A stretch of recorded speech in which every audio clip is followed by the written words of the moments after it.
Namaste. Gita Dhyanam.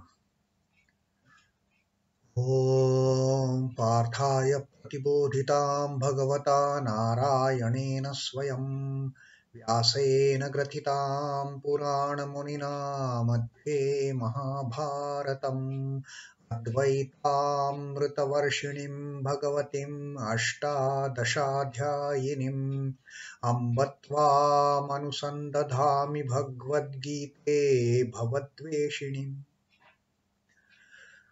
Oh,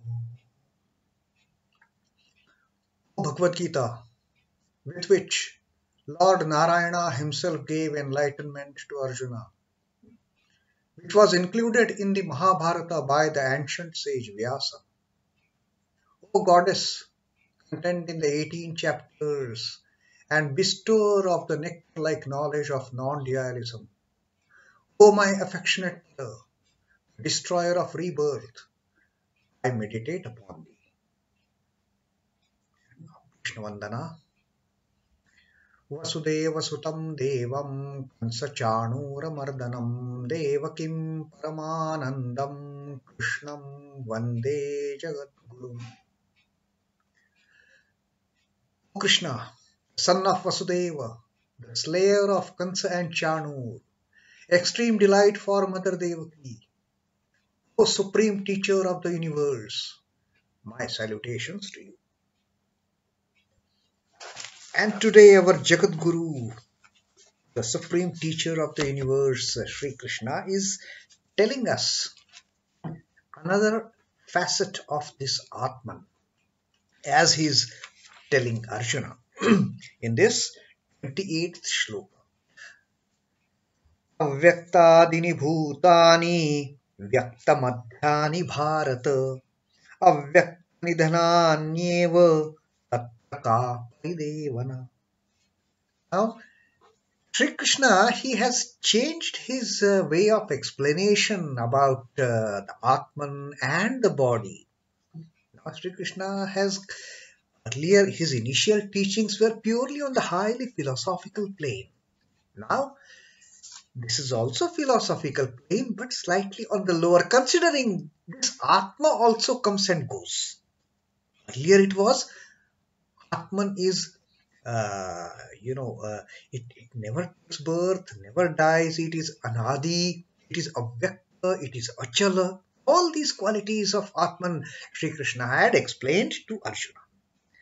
Then, now he has changed his way of teaching.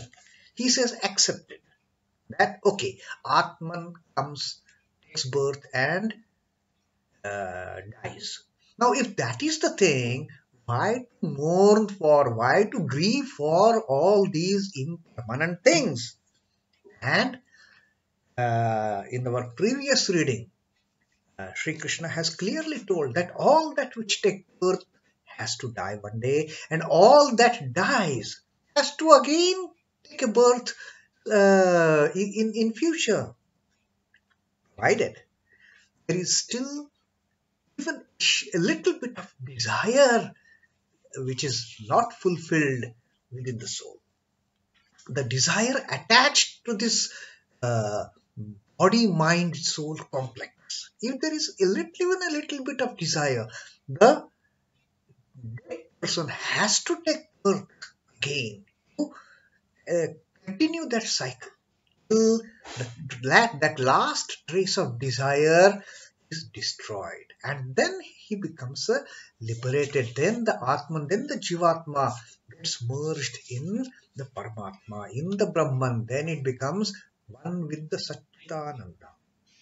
Now, in this 28th Shloka, Sri Krishna is again explaining to Arjuna, he is again telling Arjuna that avyakta-dini bhūtāni. Bhūtāni is the beings, all these living beings that we see around, animate and inanimate. All these beings. Avyakta-dini. Avyakta-adini. Adini is in the initial phase, in the beginning. All these beings were avyakta.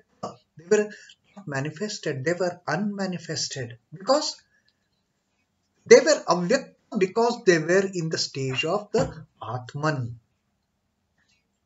And Atman is avyakta. So, in the beginning, all these beings that you are seeing, me, you, this entire Kaurava army, our relatives and our near and dear ones, all these beings, in the beginning, they were all unmanifested in the form of Atman, avyakta. And vyakta-madhyāni Bharata, O Bharata, O Arjuna. Sri Krishna is referring to Arjuna as Bharata, the descendant of Bharata.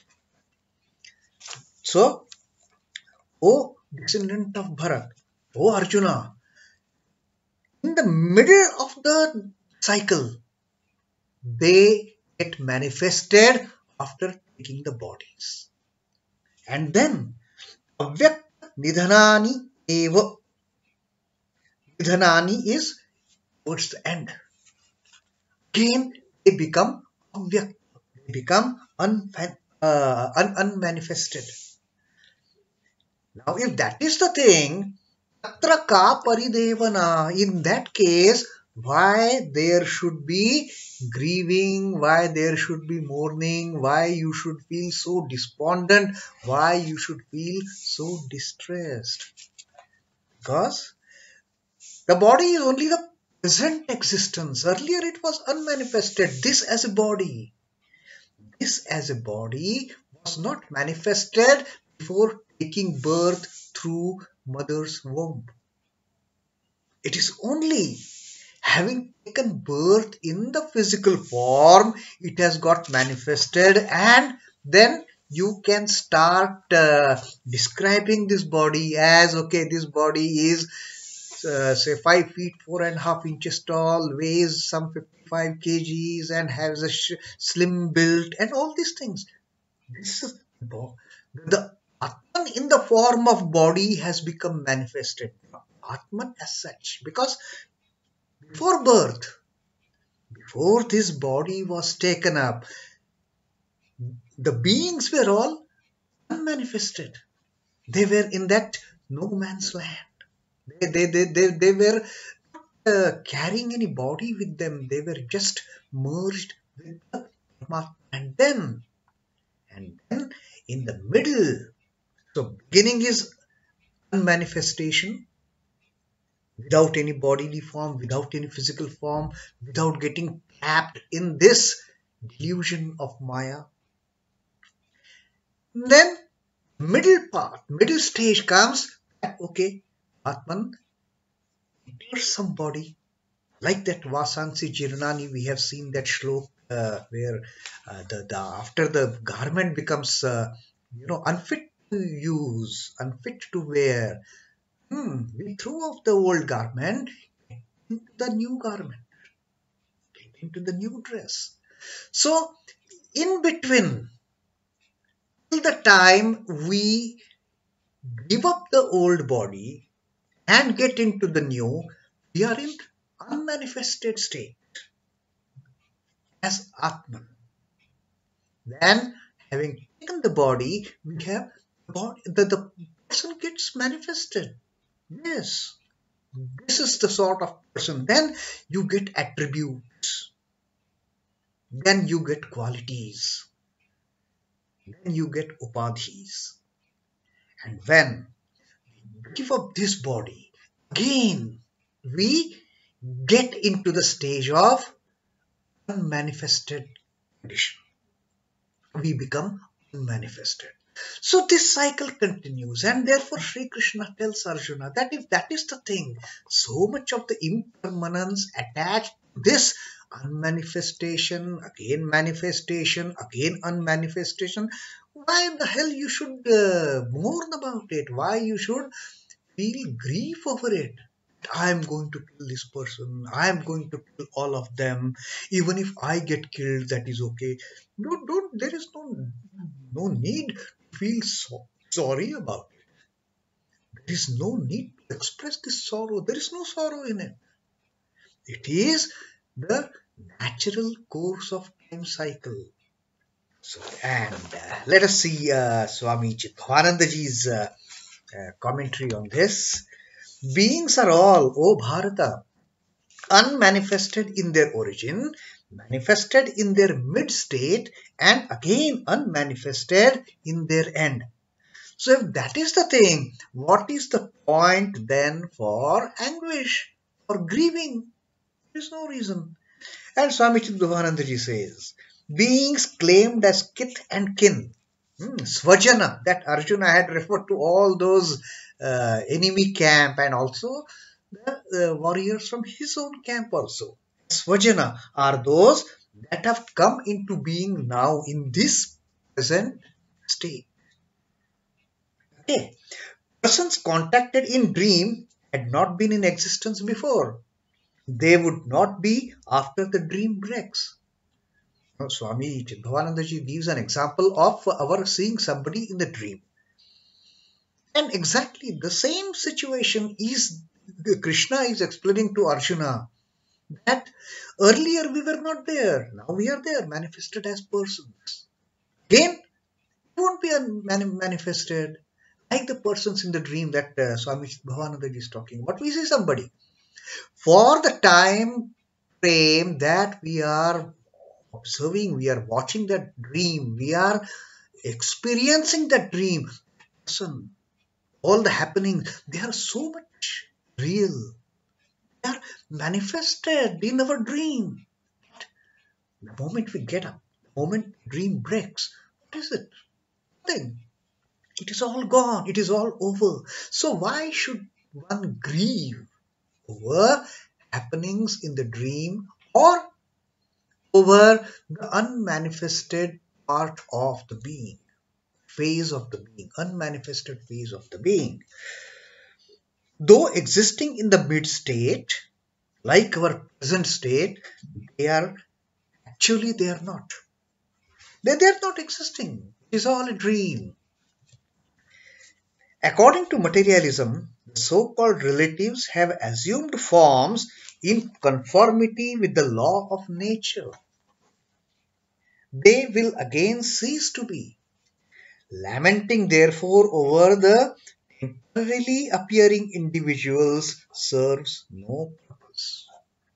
So Krishna is again and again telling Arjuna, don't lament, don't mourn, don't grieve over the one which is not permanent, which is just momentary. Our existence is so momentary. What is the need to grieve over this momentary existence? Rather, one should grieve to have got separated from the one. That should be the point of grieving. And oh my God, I am separated from my mother. I am not with my mother. I am not sitting on the lap of my mother. I am separated. A servant may feel, oh, I am separated from my master. A devotee may feel, I am separated from the Lord. Now, that kind of separation is something which is to be grieved, and with that yearning, one should attempt getting back to the original, unmanifested state. There's no point in grieving for the manifested state getting again unmanifested, because again it is going to be getting into the manifested state till the time we have these desires attached with us. So that was Sri Krishna's teaching in the 28th shloka, that one should never grieve for one which is unmanifested in the beginning, in the middle stage gets manifested, and in the end again going to be unmanifested. So the manifested state is just a temporary phenomena. Don't grieve over it. That was Sri Krishna's advice, teaching to Arjuna, as well as all of us who are listening to Sri Krishna's words from the Bhagavad Gita. Om Namo Bhagavate Vasudevaya.